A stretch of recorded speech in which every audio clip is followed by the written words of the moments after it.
Welcome back, welcome back. So this is the event between you and lunch, so it is not going to take that long. So I have actually two jobs. I have accomplished half of my first job by convening and quieting you. My second job is to remind you of the roar exercise. And you're thinking, roar exercise? Yeah, that's the thing with the card, okay? So remember that at the end of the day, we are going to ask folks to convey something impactful that they heard. We're going to have an opportunity for kind of a lightning round. The way we structure that lightning round is through this roar exercise. The way that you participate is by putting your thoughts down on this card to help you condense your thoughts. And so with that, I think I have now accomplished item number 1 and item number 2. And Angela is going to take us from here. Okay. But I have one question. Can you tell us what the acronym is for ROAR?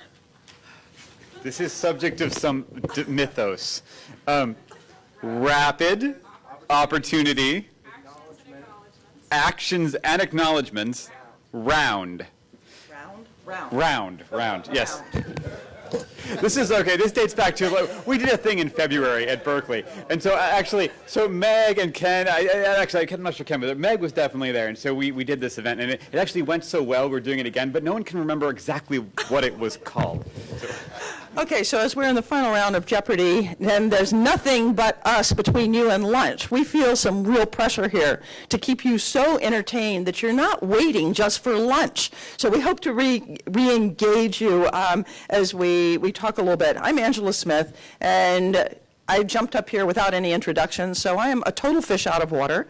There are many physicians here, but I'm probably the only surgeon. I'm a pediatric orthopedic surgeon at Nemours, clinical professor at Thomas Jefferson University.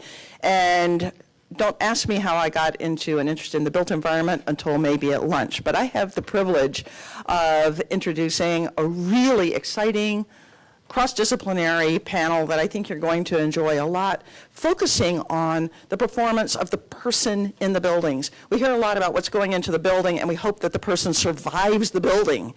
But many of us like to think in a very positive way of, what do we want to accomplish? What do we want these people who are in the building to actually get done in the building that they couldn't do better outside or in some other place? So that's what our panel is going to be focusing on. And we have a really eclectic group, starting out with Dina Sorensen, who's with VMDO. Don't ask me what V and M and D and O stand for. Architects in Charlottesville. We have Esther Sternberg, who's a physician trained originally as a rheumatologist, now pretty well full-time research scientist, professor of medicine, and research director at the Arizona Center for Integrative Health at University of Arizona. Next is Gail Breaker, who's professor of architecture at UC Berkeley.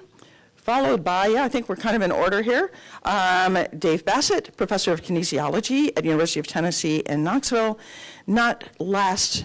Last but not least, not last and not least, because I'll be last and least, is Rachel Ballard-Barbash, who's an MD MPH, Associate Director of Applied Program in the Division of Cancer Control and Population Sciences at, no acronyms, National Cancer Institute. So I'm going to ask each person to come up during the previous speaker's standard ovation and to hit the forward arrow so that the next person's slide comes on. And therefore, we will start off with Dina, whose first slide is up. Thank you.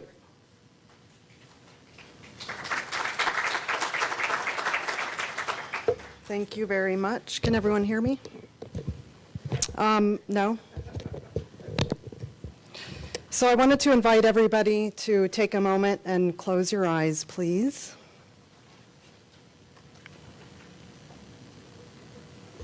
And just take a deep breath.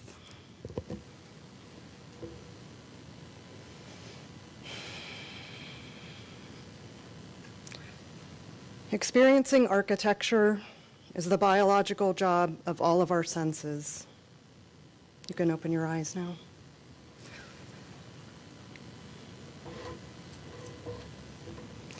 The intentional use of multisensory design and research strategies is a powerful path to increasing human performance. Why does it matter?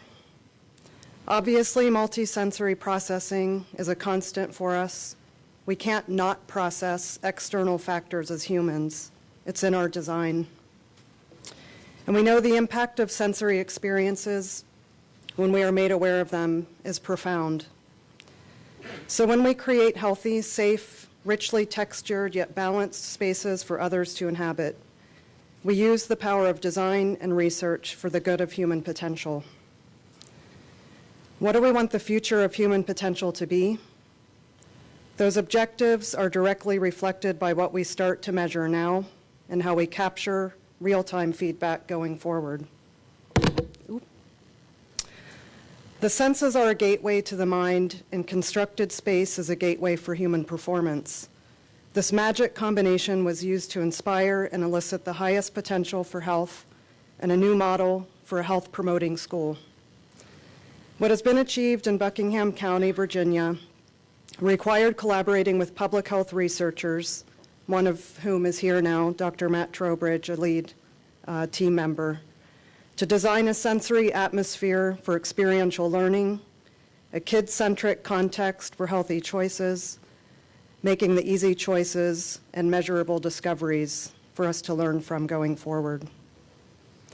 The intentional and thoughtful use of multisensory design and evidence-based research strategies in this K-5 school considered choice at many scales because people need to be able to determine where and how they work, learn, think, and play best as a predeterminant of performance. So we designed a learning environment where food is a curricular subject and the cafeteria is a 21st century learning environment.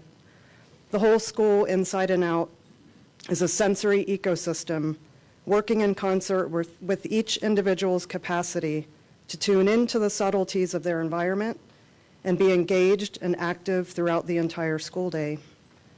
The closest we get to nature is to eat it, so it doesn't take much to connect all the dots in this project.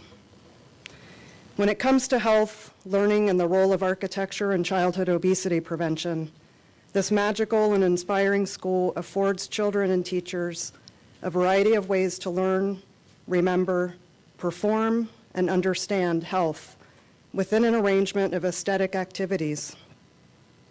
Designed for creativity and designed to the appeal of a multitude of learning styles, or what Howard Gardner often calls multiple intelligences. To become sensory infrastructure, design strategies have to do more than connect children with nature. Here we collaborated with educators to design a holistic, culturally integrated context for activity, time as an affordance, aesthetics, choice, and the forest as a third teacher that positions human performance and architecture within a measurable, ecological feedback loop that is site-specific to place, habitat, and the learning community. Being cognizant of the sensory impact of architecture is woven into the culture of our practice at VMDO.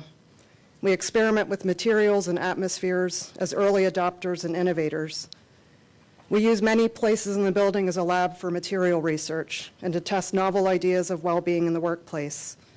Even small, discrete spaces are opportunities for impact.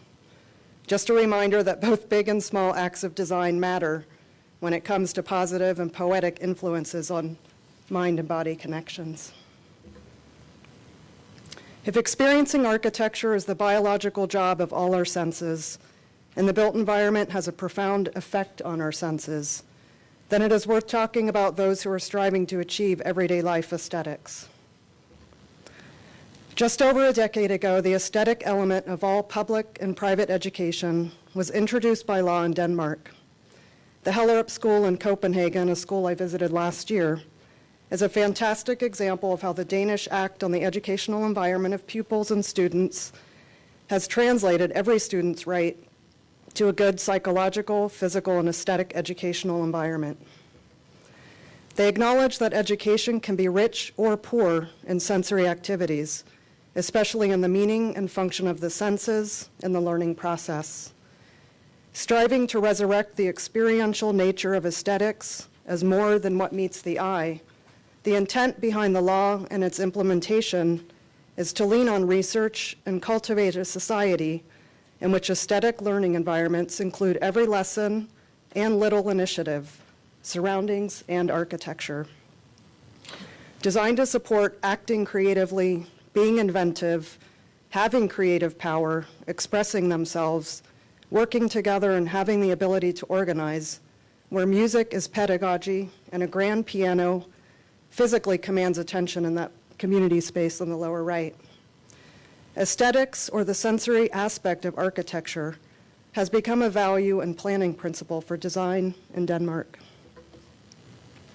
It's not easy to measure how materials, rhythm, textural effects, patterns, and light influence human performance. But when I was in this light-filled, delicately patterned, socially oriented school, what mattered was a sense of larger cultural cohesion, when policies, practices, and investments reflect shared societal values, measured in societal returns based on the future performance of young learners. So what's next? Architecture is metaphorically biological. Materials and mechanical systems are intentionally engineered to perform, and building automated systems do the task of tracking and attenuating the data. They breathe. They are designed either richly or poorly to be sensory inputs for people. The same intentional use of multisensory design needs to go toward people as sensory inputs for architecture. What's relevant is the potential to discover how architecture and the human body together are interrelated, and how they can elicit the highest levels of performance in those engaged in and around the space. Sensory infrastructure and the future of human performance depends on the creative exploration of tools and methods. The use of sensors embedded in the concrete slabs of this net zero energy school, currently under construction in Arlington, Virginia, is a small step in painting a picture of the future in which sensory experiences, multisensory processing, architecture and human behavior and choice are leveraged to respond to what is meaningful, generative, and responsive to the diversity of human need and cultural imperatives. Thank you.